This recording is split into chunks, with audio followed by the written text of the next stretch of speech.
My name is Paul from P&D Masonry Contracting Corp. We're here pouring a spread footing for the new wind turbine. We just put the first load of concrete in. We got 2 more loads coming. The spread footing is a total of 29 yards. In total, we're going to pour 37 yards of cement. Hi, I'm Russ Barnett. I'm the Town of Smithtown's Environmental Protection Director. We're here today at the Municipal Services Facility in Kings Park. It's the town's recycling center. We're here because we're installing the Town of Smithtown's first wind generator to produce electricity from the wind for the Town of Smithtown. We're installing a Berge 10 kilowatt wind generator on top of a 120-foot tall tower. We expect that wind generator to produce between 10 and 14 kilowatts of power for the Town of Smithtown. That's roughly enough power to light 1 or 2 homes year-round.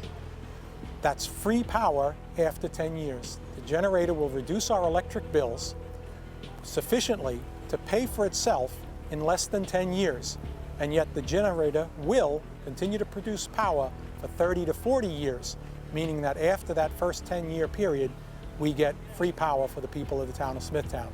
So this project is in fact an investment for the people of Smithtown. This wind generator is the first for the Town of Smithtown and one of the first for municipalities on Long Island. The wind generator is just the latest environmental project that we're doing here at the recycling center. Last year we completed a 50 kilowatt solar project on the roof of the Municipal Services facility. That 50 kilowatt project was produced with rebates and financial aid from LIPA. And that project as well will pay for itself in about 8 years, after which it will continue to produce power for the Town of Smithtown free of charge for an additional 30 or so years. That project followed our construction of a natural gas vehicle fueling station out front on Old Northport Road. We use natural gas to power our refuse collection fleet, to power many of our municipal vehicles. We do that because natural gas as a fuel for motor vehicles is cleaner, cheaper, and domestic as compared to the alternatives made from petroleum, diesel, or gasoline. So what they're doing here now is putting the tail section onto the wind turbine head unit. The tail section of this wind turbine furls. So just like a sail getting too much wind on a sailboat, you would move that sail out of the wind. The furling tail puts the rotor blades on the wind turbine out of facing the wind so they don't catch as much wind with the surface area of the rotor. This is the first all sky gray Berge wind turbine to be installed on Long Island. The Town of Smithtown was concerned that the turbine would stand out because the normal color is a fly yellow that's on the nose cone and the tail section. So we did everything, the cell, the tail, and the nose cone are all in sky gray, so it blends in. From the other side, you can see the pivot section on the tail. The whole unit actually folds right in half, almost like a hinge. That's the hinge or clevis point there where it would turn in. My name is John Rochetta. I'm the director of Green Logic, and we're here today to install a wind turbine. The industry have gone to great extents to find out what these units cause as far as possible damage to the environment. Are they going to be noisy? Are they going to hurt birds? We wouldn't be putting up something renewable if it's going to cause damage to the environment or make people upset. They're putting the blades on there. They're about 11 feet long. They're made out of a pull-treated fiberglass. It's a very strong compound. You could literally have 8 guys stand on that blade with a cinder block on either side and bounce up and down, and you won't crack the blade.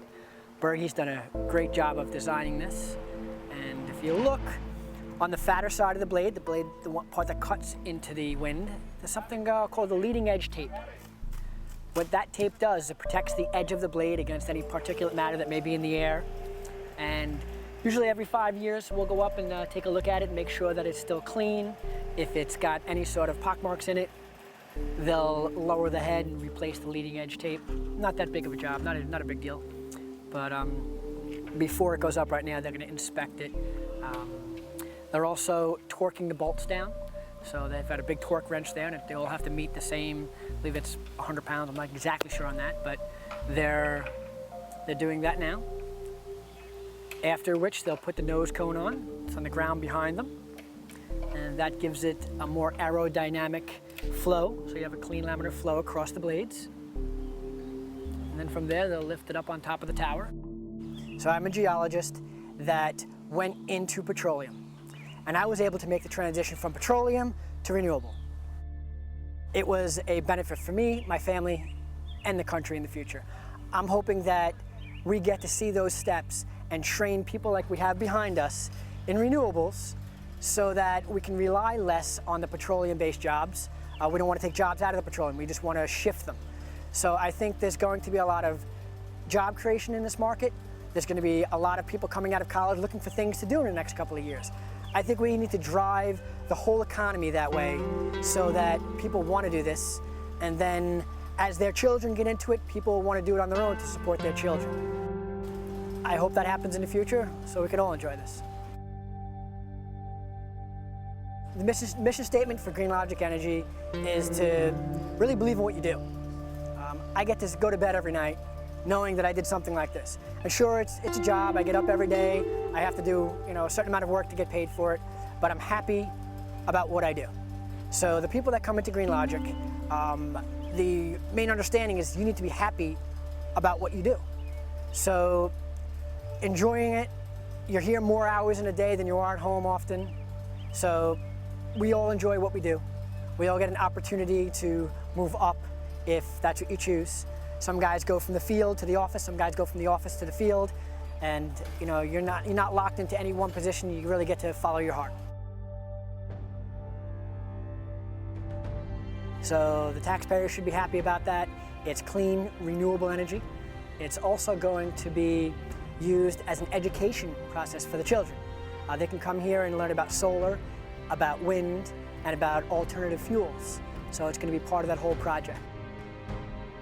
This is really an exciting day for all of Long Island, not only Smithtown residents, with the erection of a 10 kW wind turbine here at the solid waste facility.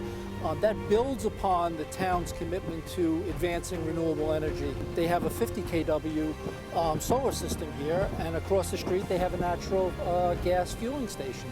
So it's really exciting to see the town of Smithtown joining with LIPA in advancing renewable energy for its constituents, to help them lower their operating costs here, because you no longer have to pay for fossil fuels to produce that energy, so you lower your energy bills, and then to help Long Islanders better protect the environment by avoiding that fossil fuel use. So really today is a very exciting day as we're protecting the environment, we're advancing renewable energy, and we're creating jobs. These are companies that are burgeoning here on Long Island as a result of our investments in renewable energy, and to see Smithtown taking the steps that they're taking here for their residents and for our customers is very exciting. We're mounting a wind turbine on that monopole behind us. That wind turbine will generate electricity to the building here on my left, the recycling building, highest energy user of any building the town has. And so that, combined with the solar panels on the roof, this wind turbine will be in the forefront of saving electricity and costs of electricity. This monopole and turbine costs $150,000. LIPA, because they fostered this kind of energy savings, will pay $48,000 of that $150,000. Hopefully in 9 years, if this is as successful as we think it will be, that money will be paid off. It's just one part of our ongoing efforts to lower costs, which is very predominant, and to assist in the environment. But I think what we can do is continue to diminish the use of fossil fuels. And I believe that day is coming in the next 50, 40, 30 years. It'll happen. Has to happen if we're going to grow up in a clean environment. My own personal view was that it was important to do. Well, as government people, we ought to be attempting to make the environment better and to save taxpayers' costs.